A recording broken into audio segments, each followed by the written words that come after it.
E dando continuidade, vamos conectar com o professor Aldrin? Boa noite a todos e todas. Inicialmente, eu quero aqui agradecer à Fundação Perseu Abrão pelo convite, por estar aqui tratando de um tema que, antes de ser um processo físico da degradação da Terra, ele é um espelho de nosso modo de viver, produzir e nos relacionar com a natureza, com o próximo e consigo mesmo, né? E quando a Terra adoece, a família sente. A eroção leva a força do solo e, junto com ele, o sustento da vida e da economia. Então, desertificação, na minha forma de ver, é isso, e eu vou tratar, portanto, esse assunto que foi solicitado aqui pela Fundação, e eles me plantearam três perguntas que gostaria que eu respondesse aqui nesta fala. A primeira pergunta era como os processos de desertificação expressam eh, injustiça climática e que vivimos no Brasil. A segunda questão que me propuseram foi como o Nordeste pode se tornar um laboratório de adaptação climática. E a terceira questão é se a socioeconomia pode ser uma alternativa real a, de geração de renda, resiliência para as populações do semiárido e como se daria isso na prática. Então, como todos sabem, toda instigação ela demanda uma resposta e, em síntese, eu coloco essa resposta que vocês estão observando na tela, que eu costumo dizer que da caatinga, floresta seca, tantas vezes mal compreendida, brota o Brasil que regenera, justo, vivo e debaixo de carbono.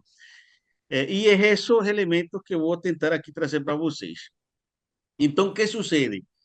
É, Neste primeiro slide, eu gosto de colocar que o que se vê depende do chão que pisamos e das centilógicas que nos movem, que nos movimentam.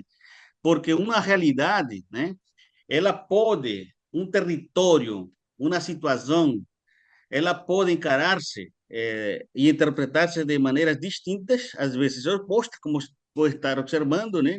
Uma pessoa com deficiência, né, de visão, mas planteando um paisagem bonito, ou uma pessoa com uma, sem nenhuma deficiência e construindo uma grade de prisão, né? Portanto, e essa realidade que la criamos conforme segundo a nossa vivência e os óculos que nos colocamos, né? E muitas vezes as políticas públicas cometem esse mesmo erro de enxergar todo o território, especialmente o semiárido, pelas lentes das limitações, mas quem vive no território vê outra coisa, vê vida, vê resistência e possibilidade, e esse é o caso do semiárido brasileiro.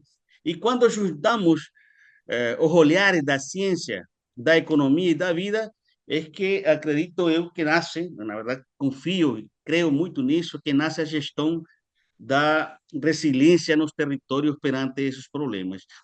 E, esta forma de enxergar a realidade, ela predominou muito aqui no Nordeste, né? Que eu coloquei aqui entre a seca e o silêncio a imagem fabricada do semiárido, que sempre se associa que clima é responsável pela miséria e que essa miséria, portanto, gera o subdesenvolvimento e, basicamente, uma narrativa de forças hegemônicas que tentam nos convencer que forças distintas às humanas causam essa diferença. Ou seja, se o clima é uma força sobrenatural, né? Eu não poderia fazer nada, então teria que ficar sempre nessa situação de opressão. E isso atualmente se repite na neocolonização do poder através das formas de comunicação digital.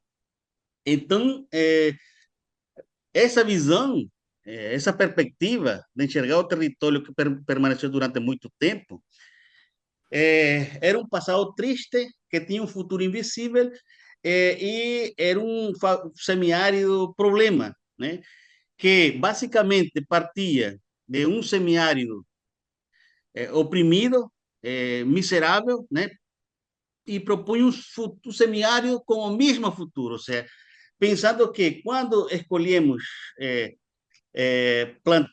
proyectar o futuro a partir de um semiárido triste, geralmente esse futuro sempre é triste. Este problema do semiárido fabricado, ele se focava basicamente aqui em três elementos: a exploração econômica como elemento determinante de ocupação do espaço do semiárido para exercer domínio local, uma visão fragmentada e tecnicista da realidade local e um aproveitamento político desses do ponto 1 e o ponto 2 em benefício das elites econômicas e políticas que ainda hoje exercem domínio local e que estão hoje representadas no parlamento brasileiro. E, e isso é muito forte, porque em cima de uma narrativa de essa demanda externa por commodities e nessa narrativa desenvolvimentista neoliberal, o Brasil vai nesse ciclo vicioso do poder, que seca a vida onde poucos ganham e muitos perdem. Neste caso, atender commodities precisa de investimentos de mega infraestruturas, de mega projetos. Estes mega projetos precisam de muita terra, portanto, para ele funcionar, seja ele de agronegócio, de energia, se atende a essas commodities, mas por outro, e há uma captura política dos investimentos para esses megaprojetos privados, e com isso, por um lado, leva a uma desindustrialização do Brasil e intensifica o poder político, a concentração de poder político nesses setores primários da economia, que são as mesmas famílias que são eleitas, seja para vereador, prefeito, deputado, senador, não é, que hoje está muito bem representado aí no parlamento brasileiro. Isso mantém um processo histórico colonial, intensifica a concentração fundiária. Estes grupos flexibilizam as leis e arcabouços legais e ambientais, e com isso, nós temos, por um lado, uma financiarização e apropriação das terras, e por outro lado, nós temos esses problemas que eu vou destacar aqui, que não estão aí, que é a emergência climática, o problema de certificação e perda de biodiversidade. Então, estas causas estruturais, elas precisam ser tratadas, abordadas de forma séria, junto com a população, para poder quebrar este ciclo vicioso do poder. E que sucede? Estes processos fazem que o solo suma, se perda, e que fiquemos sem clima, vida e futuro, né? E aí nós estamos, isto que falamos, quando falamos de desertificação, mudanças climáticas e perda de biodiversidade, são consequências dessas causas estruturais, mas que ficam em um ciclo vicioso que se retroalimentam entre si. Por exemplo, quando desertifico, eu perdo carbono. E quando eu perdo carbono, eu levo décadas para restaurar esse carbono. E esse carbono alimenta as mudanças climáticas porque existe uma relação direta entre a quantidade de CO2 liberado e o aumento da temperatura. Eu costumo dizer, ah, o termômetro aumenta em função da quantidade de CO2 liberado. E isto provoca o quê? Mudança na estrutura e abundância das espécies, mudança na diversidade das espécies, e, portanto, implica na perda de biodiversidade, que subsequentemente leva a uma redução de organismos, de plantas e animais, e, portanto, mais desertificação. Paralelo, nós temos uma menor produtividade primária, menos carbono e mais aquecimento global. Além disso, a perda de biodiversidade, né, a uma redução da cobertura, o solo fica exposto a processos erosivos e, com isso, se retroalimenta uma série de processos como perda de nutrientes, né, aumento de eventos extremos e assim sucessivamente, né? Mantemos um ciclo vicioso que está associado a consequências associadas a umas causas estruturantes que estão ligadas ao processo anterior. E desta forma, que hoje se verifica no Brasil, né? Que nós temos um retrato da expansão da aridez. Como vocês podem ver nesse mapa aqui, nas últimas 3 décadas, o semiárido, né, você vê que houve uma perda de umidade e uma expansão do semiárido. Verificamos alguns pontos aqui rapidamente. Aumento da temperatura média acompanhou o aumento da temperatura global que atingiu 1 grau centígrado. Nós tivemos uma redução da precipitação pluviométrica e da irregularidade das chuvas, bem quanto houve processo de intensificação dessas chuvas. O semiárido se expandiu em 160 mil quilômetros quadrados nas últimas 3 décadas e surgiu na zona área de aproximadamente 100 mil quilômetros quadrados entre Pernambuco e Bahia. E também houve mudanças nos padrões atmosféricos regionais, incluindo aqui a zona de convergência intertropical e balanços no que conhecemos como energias de superfície, né, que gera estes processos de produção primária. E todo isto leva a verificar que a seca não é mais só, no sertão não é mais árido, como vocês podem ver esse mapa, né? Essas diferentes cores, essas cores mais vermelhas, são secas, intensas, ou seja, lugares que nas últimas 3 meses, nas últimas 3 décadas passaram, vivenciaram pelo menos 54 meses de seca severa longa.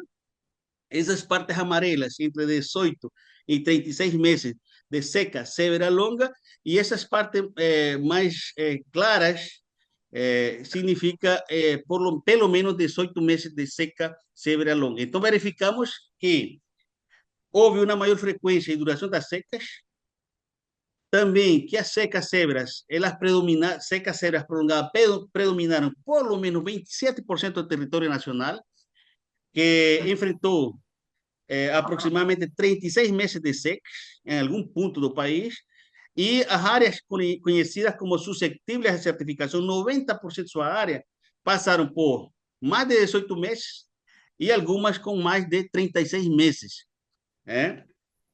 Paralelo a isso, nós verificamos hoje os dados atualizados, que houve uma expansão, portanto, da área suscetível, né, que antes, né, era aproximadamente 1 milhão, hoje passamos para 1.500.000 quilômetros quadrados, incrementamos significativamente a quantidade de municípios de 1.649, porque estava destacando, espero que vocês tenham acompanhado outro raciocínio, porque tinha muitas imagens para ilustrar rápido, mas hoje estou falando que hoje temos uma seca, que a seca não é mais do Nordeste, e que temos esse problema, que a desertificação aumentou, e a caatinga, a floresta tropical sazonalmente seca, nós já degradamos aí 100 mil quilômetros quadrados em situação crítica e severa, e em termos gerais, aproximadamente uns 200 mil quilômetros se encontra com vários níveis de degradação que precisam atenção imediata do país e das instituições do Estado para recuperar. Porque estes problemas da degradação da terra, da desertificação, mudança do clima, ele impacta basicamente sobre as populações, sobre os povos que vivem aí. Basicamente, estamos falando de quilombolas, de indígenas, de assentados da reforma agrária, de comunidades tradicionais. Aqui no semiárido se estima aproximadamente 110 mil indígenas, 180 mil quilombolas e 2 milhões e 2.100 assentamentos e aproximadamente uns 1,5 milhão de camponeses, né, que são que estão sofrendo com estes problemas. E, por outro lado, nós temos na mão uma riqueza que brota desse território seco, que é a caatinga, né? A caatinga é o bioma exclusivo brasileiro. Quando falamos de exclusivo, não falamos por uma força de expressão, né? Porque esse número de 526 que vocês estão observando aí, ele já ultrapassou hoje os dados mais atualizados indicam que são 900 espécies endêmicas que só existem aqui na região semiárida. E isso faz com que esta região, esse espaço específico, seja a área de maior biodiversidade nos neotrópicos, né? No Novo Mundo. E, portanto, ela se transforma em um santuário valioso de vida selvagem no planeta, né? Porque a diversidade é muito significativa. Você tem uma imagem, em termos de planta, a caatinga é aproximadamente entre 2 a 3 vezes mais biodiversa que a Amazônia. E precisamos, portanto, olhar para esse bioma, para esse território seco, não apenas como paisagem, mas como um celeiro de alimentos, de arte e sustento, como vocês podem apreciar aqui, que eu coloquei algumas fotos para ilustrar isso aqui. E eu destacaria que umas formas de lidar com isso é manejar a caatinga, manejar sem derrubar, para unir esses mundos da ciência, da economia e da vida. Então, veja só, a caatinga, eu costumo dizer que ela não é nem cinza nem branca, ela é verde esperança. E porque nas últimas 3 décadas, o principal estudo, acredito, um dos principais estudos, pelo menos o instituto que eu trabalho, foi identificar, discriminar e comprovar que a caatinga é a floresta seca mais extensa do planeta e mais eficiente no sequestro de carbono. Para vocês imaginarem, aqui essas barras que vocês estão vendo aqui, essa barra vermelha, nós comparamos com todas as florestas secas do mundo e ela ficou em segundo lugar. Portanto, nós temos aí um ativo econômico, como vou mostrar aqui na frente, em nossa nariz. E nós estamos lidando, né, com um problema grave, que existe um colapso dessa história dos créditos de carbono.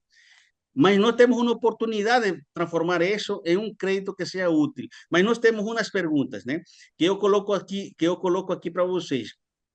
Quando o carbono se transforma em moeda e o clima em mercado, estamos financiando a regeneração da vida ou apenas sofisticando velhas formas de colonização? O segundo elemento para reflexão é como garantir que o dinheiro desse potencial aqui da Caatinga não seja mais uma ferramenta de poder que precifica a natureza, mas sim um instrumento de soberania para os povos e dos biomas que sustentam a própria possibilidade de futuro. Então, essa discussão precisamos colocá-la, precisa chegar ao presidente Lula, porque esse estudo aqui, eu trabalho no Instituto Nacional Semiárido, e o presidente Lula foi o que criou esse instituto em 2004. E imagina esse instituto eh, criado pelo presidente Lula para pensar o semiárido, fazer uma revelação tão significativa como essa e tão importante para o mundo inteiro. Só para vocês terem uma ideia, a Caatinga tem um potencial de armazenar carbono hoje de 12 bilhões de toneladas de CO2 e sequestrar anualmente, que retira da atmosfera, aproximadamente 2,8 bilhões de toneladas. Se pego esses números e transformo em reais, e fazendo um exercício para 3 tipos de uso, como unidade de conservação, territórios quilombolas e indígenas, podemos verificar que na área de unidade de conservação nós temos aí 48 bilhões de reais só, que seriam só pelo carbono armazenado, e 9 bilhões por ano pelo sequestro de carbono anual. E nos territórios quilombolas, nós teríamos aproximadamente 3 bilhões de carbono armazenado e 0,6 bilhões que se está retirando anualmente. E nas terras indígenas, 2 bilhões de reais e aproximadamente 0,5 bilhões por ano que se retira anualmente. Então, é uma potência climática e econômica em nossas narizes. E o tema é como transformar que esta economia chegue diretamente às comunidades, aos quilombolas, aos indígenas, Central da Reforma Agrária e aos camponeses, que são os que mais preservam a caatinga. Tá? Porque esse é o desafio. E precisamos discutir isso com o ministro Haddad, estas informações. E nós temos hoje uma possibilidade. Em 2024 se criou a Lei 15.042. Essa lei cria o mercado regulado de carbono para o país. Entretanto, para que essa lei funcione, ela precisa de um decreto presidencial para que crie o mercado regulado de carbono com um elemento essencial, que seja uma certificação participativa, se cria o fundo de carbono e que seja feita essa certificação junto com as comunidades pelas instituições públicas para evitar atravessadores que por isso que o carbono, a nível global, os créditos de carbono voluntários a nível global colapsaram, né? Porque muito atravessador e não chega nada na ponta. E nós temos essa possibilidade, então, portanto, temos uma lei, precisamos criar esse decreto presidencial contente com o que nós consideramos que é necessário, criar uma portaria que regulamente esse decreto e uma instrução normativa passo a passo, né? Para que esses recursos, efectivamente, para que essa economia, esse potencial econômico se transforme efetivamente na política pública que beneficie diretamente as famílias. E hoje temos sim como fazer isso. Nós temos o consórcio científico, denominado Observatório da Caatinga de Certificação, que desenvolveu uma plataforma para que esse carbono seja monitorado, quantificado e verificado junto com as famílias. E então aí eliminaríamos todo esse setor, esses atravessadores intermediários que han comprometido esta iniciativa global. A outra é que nós podemos, além de manter a Caatinga em pé, nós podemos, há várias formas, né? Vários caminhos de vida no semiárido que resiste e floresce e que eu costumo dizer valem mais, como dizia Batativa do Assaré, que o Reinaldo Aladim. Eu seria as áreas que está ocupada, agroecologizar os territórios, né? Porque agroecossistemas mais diversos, eles são mais resilientes. Quanto mais heterogêneos ecologicamente os sistemas são mais, tem mais opções de solução, são mais flexíveis, tem mais alternativas de solução às mudanças climáticas, às variações de clima, de seca. E também, quanto mais infraestrutura ecológica, isto é, cisternas, placas solares, energia solar descentralizada, sistemas de reuso de água, enfim, há um conjunto de infraestrutura que as famílias precisam ter, nós aumentamos a resiliência socioecológica e política de estes territórios. E nós temos feito alguns estudos. Se vocês veem aqui, esses sistemas agroecológicos, vocês podem verificar aonde o prato é mais colorido, né? Aqui no primeiro, na parte superior, você está lendo aí agronegocinho. Esse agronegocinho é, um modelo que le llaman modernización agrícola. También, ese que están aquí son camponeses, o agricultores familiares, y aquí o agroecológico, otro camponês. Vocês podem verificar aí que no agronegocinho, você apenas tem dois produtos, que seria o frango e e a leite que ele produz. E, portanto, a alimentação desta família é mais comprometida quando você vê um sistema agroecológico com uma diversidade significativa de produção, né? Uma mesa mais farta, né, em relação a este modelo do agronegocinho que predomina muito, né, nesses modelos que le chamam empreendedorismo ideológico. E eu trago mais, se você compara, né, o modelo agroecológico com um agronegocinho, vocês podem ver aqui, ó, essas barras são uma série de indicadores econômicos, como o valor bruto da produção, valor agregado, custo intermediário, e esse verde aqui que está na roda é o valor líquido que fica após todos os gastos, né? Vocês podem ver que este agronegocinho ele tem um volume maior de recursos, mas o que fica para a família praticamente é igual, né? Às vezes, e muitas vezes, eu tenho outro estudo que mostra aqui, muitas vezes é menor que o agroecológico. Além de este sistema aqui ser um sistema altamente dependente do mercado externo, não tem autonomia, qualquer variação climática ele vai para o colapso, né? E, portanto, podemos dizer que a agroecologia não mede sucesso só em dinheiro, mas em segurança alimentar, autonomia e força comunitária. São várias outras formas de economia que ele envolve. E esse aqui eu também eu trago para ilustrar a potência de agroecologizar os territórios, né? Porque você pode ver o lucro que escorre e o valor que fica, né? Nós temos aqui duas agriculturas, a agricultura moderna, que le llaman agronegocinhos, eles han entrado com os camponeses enganando com esse agronegocinho, e o modelo agroecológico. Vamos a pegar apenas este aqui da renda agrícola, hein? Veja só, agronegocinho, o valor líquido que sobrou depois de tanto trabalho, R$ 26.000, enquanto este agroecológico, R$ 31.000.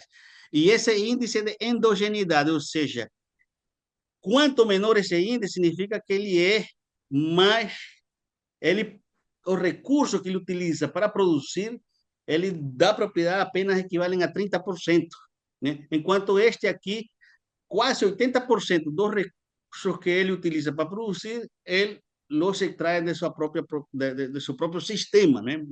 De sua própria dinâmica ou bioeconomia, como vocês estão chamando aqui. Portanto, é isso, agroecossistemas diversificados, mesmo com menor escala monetária, mostra maior autonomia, resiliência e um retorno líquido no território. E outra coisa importante que a agroecologia ajuda é que revela a mão invisível que planta, que cuida, que participa, né? E, portanto, ela revela um negócio que hoje se chama como economia feminista, porque nesses outros modelos o trabalho da mulher fica invisível, né? E com a agroecologia ele vai ficando mais visível, porque a família toda participa de diferentes processos, né? De formação, de reuniões, de eventos, etc, etc. E vocês podem ver que quando quantificamos as diversas atividades que acontecem em um agroecossistema, um sistema produtivo familiar, como pluriatividade, participação social, doméstico, cuidado doméstico, domésticos e cuidados com a família, e a questão mercantilidade e autoconsumo, vocês podem verificar que a mulher ela tem uma quantidade de horas bem superior a dos homens, né? Então, isso é importante que a agroecologia permite. E nós temos, portanto, realizado esses estudos. Infelizmente, não dá para mostrar aqui o gráfico por causa do sistema aqui do Zoom, mas, basicamente, nós temos verificado que tem esses agronegocinhos, alguns que têm essa rentabilidade, mas ele tem um baixo nível de agroecologização, mas também temos outros agricultores, né, que também com alta rentabilidade, e seria o ideal, e alto nível de agroecologização, mas temos outros camponeses que ainda estão com muitas dificuldades, baixo nível de agroecologização, baixa rentabilidade, e basicamente é focado porque precisam de coisas que o país tem, como assessoria técnica, por exemplo, e processo de organização e formação. E temos outros que já também avançavam na questão agroecológica, mas não têm acesso ao mercado, ou não têm todas uma estratégia de agregar valor à sua produção para aumentar sua renda, e que precisa, portanto, trabalhar esses aspectos. Então, não podemos dizer que a agroecologia ensina que bioeconomia é guardar, colher hoje, estocar com sabedoria, garantir que mesmo nos dias de seca a vida continue florescendo. E tem esse programa maravilhoso que o presidente Lula, né, em seu primeiro mandato já inaugurou, que foi o programa de 1 milhão de cisternas, né? A chuva é passagem, mas a água guardada é permanência, né? É raiz que sustenta a vida e floresce no coração do semiárido. E isso aqui, esse programa é tão forte que mesmo nessa seca forte que temos tido, não houve esses eventos, né, característicos que aconteciam antes do ano de 2002. Também podemos destacar que a agroecologia ensina que a bioeconomia no semiárido é cuidar que cada gota, cada grão, cada pedaço de terra, cada pedaço de terra que se perde é futuro que escorre pelos dedos. Portanto, precisamos reduzir as perdas e segurar a vida com as mãos. E não é nada complexo, né? São programas simples, né? Com pedra, com troncos, com palma, com raiz, né? Cada uma dessas são trincheiras de vida contra a perda de solo.